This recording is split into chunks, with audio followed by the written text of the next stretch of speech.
Hello and welcome in the practical JavaScript session. So now this is going to be our last session of this particular series, and we'll be finishing up this application development. Okay.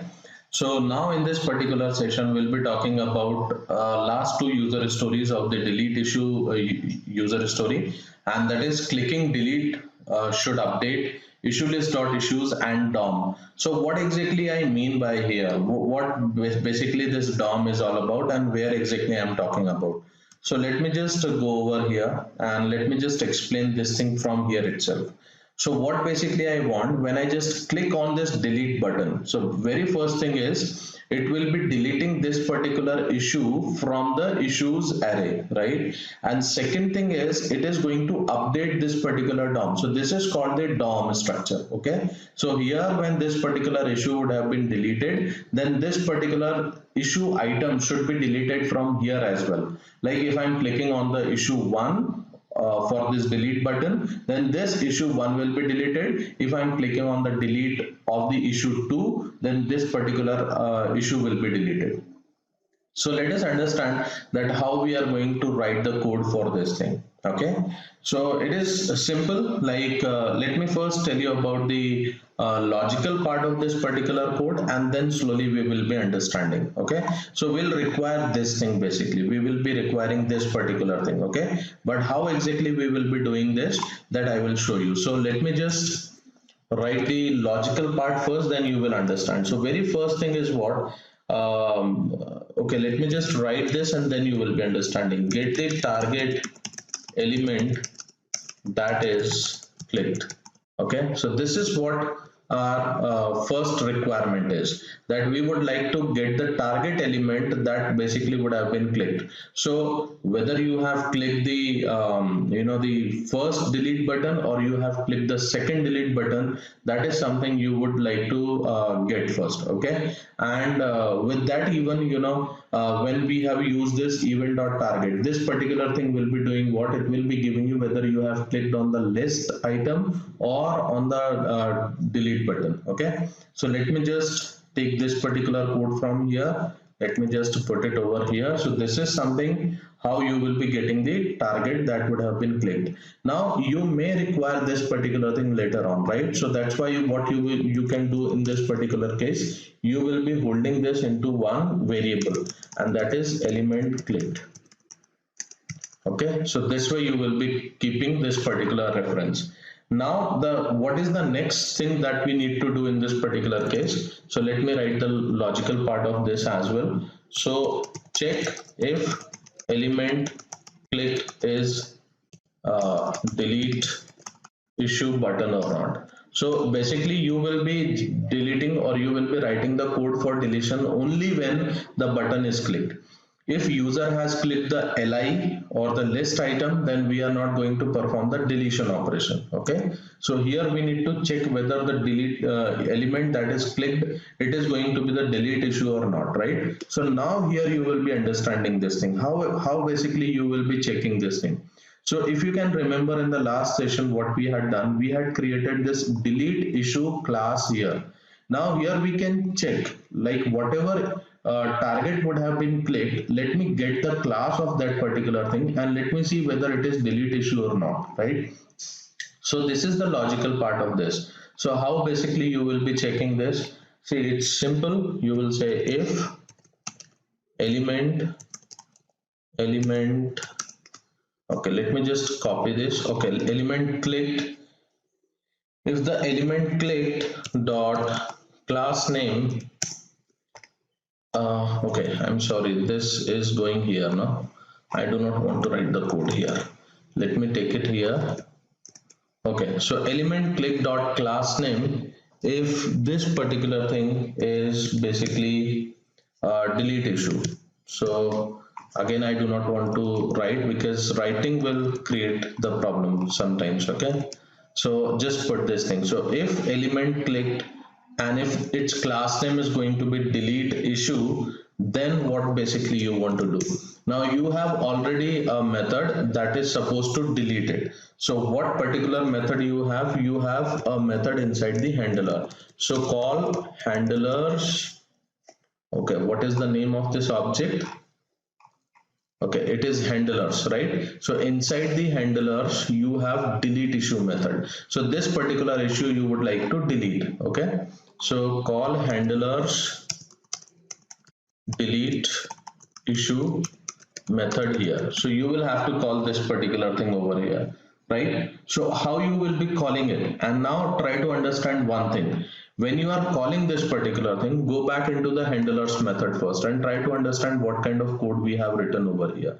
This delete issue method is doing what? It is a function, and inside this particular function we are taking the reference of delete issue position input. Now what is this delete issue position method? Now this thing is basically this particular text. So from this particular location I want to take the position. Okay, now in my application what will be happening when you are clicking on this particular delete button, right? So what basically should happen in this particular case, we have id over here, right? This particular id we should pass into the method. So what we can do, instead of taking the input from here, we can pass the value here itself. Okay, so let me just write this particular code here, and then you will be understanding what we need to do. We can make a little change into the application, and that way our application will be working. So we have handlers dot delete issue. So this particular method we are going to call, and inside this particular delete issue what we need to get. Okay, so we have element clicked. This is the element clicked. Okay, now this is the element clicked dot. Now we have this parent dot id, right? So if whatever element would have been clicked, its id we need to get. So if it is a button, then what is the parent of this button? What is the parent node of this button? That is the li. And what is the id inside this? That we need to get it from here, right? And from here basically we will be passing the integer. So this is going to be the integer, right? Based on this particular integer itself, that particular data will be deleted. But when you will pass this particular thing from here, you will have to make sure that it is going to be an integer.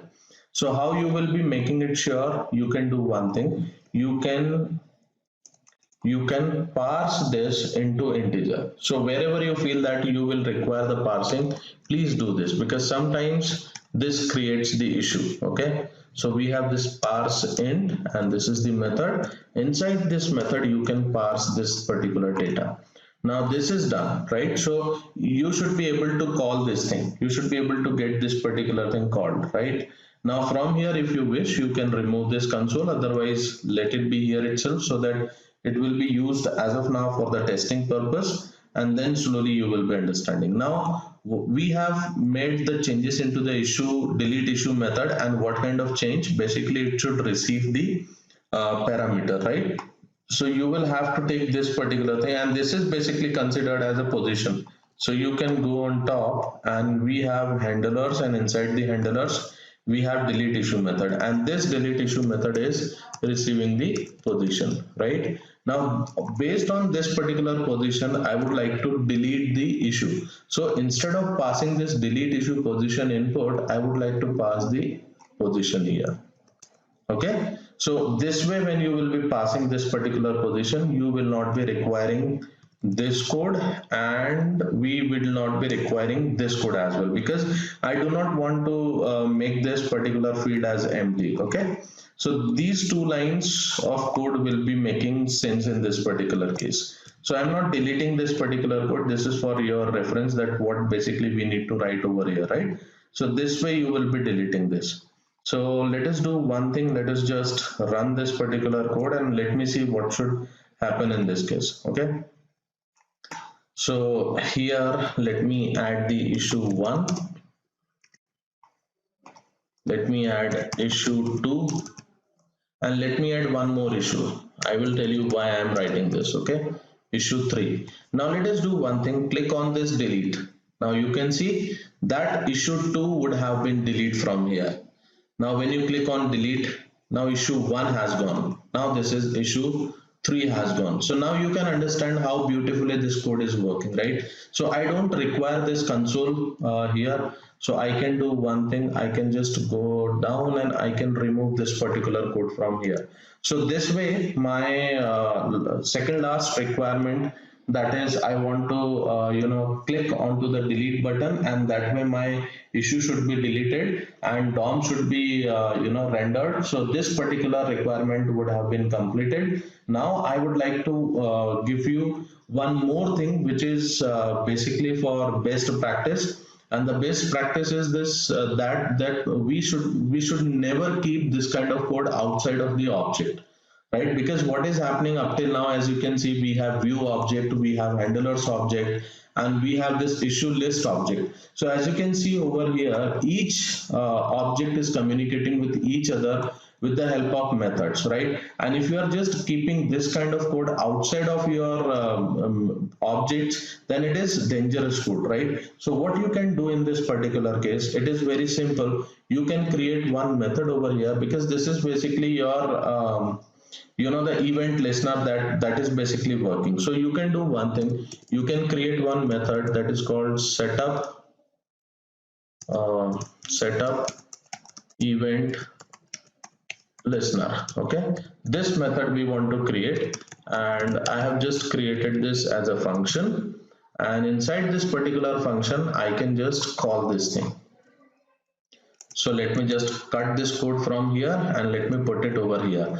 Now the question is, you might be thinking that how you will be calling this setup event listener, because if this particular event would not have been set up on the UI, then your delete button and all those things will not be working, because somehow what will happen, either you call this particular method at least once from the console using this view dot something, otherwise this method will not be working. Okay, so what you can do in this particular case, once your code is finished, right, just after this particular line you can say view dot setup event listener. Now this is the starting point of your application.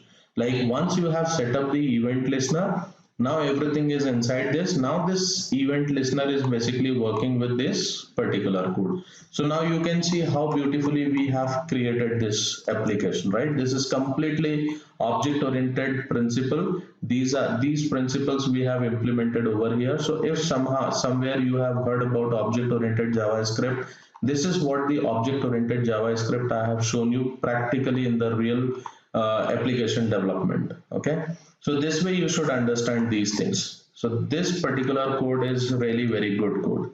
Okay, now let me just show you this complete application, how is it working, and then I will be closing this. So let us create the, okay, I can do one more thing. I don't require this delete, so let me come over here in my this part, and I have this delete position. Okay, so where exactly this code is, this is the delete code. Let me just remove this. We don't require this. This is only for testing purpose we had created. Now go inside this script as well, save everything, go back, refresh. Now we don't have that delete, but my application will be working completely. So when I want to add issue 1, let us add this, issue 2, let us add this, issue 3, let us add this. Now I want to change this particular issue. Let me provide the change issue. Let us change. Now this issue is changed. I want to toggle, so let me change. So this particular thing is toggle as well, right? I want to toggle this issue. Let me provide the value here. This is also toggled. Similarly, let me say toggle, this is also toggled, right? I want to delete this, delete it, delete.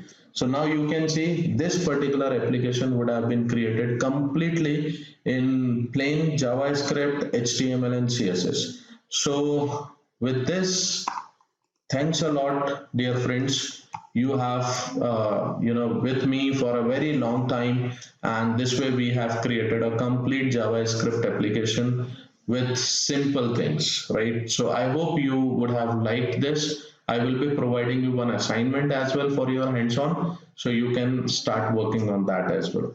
Thank you very much, guys.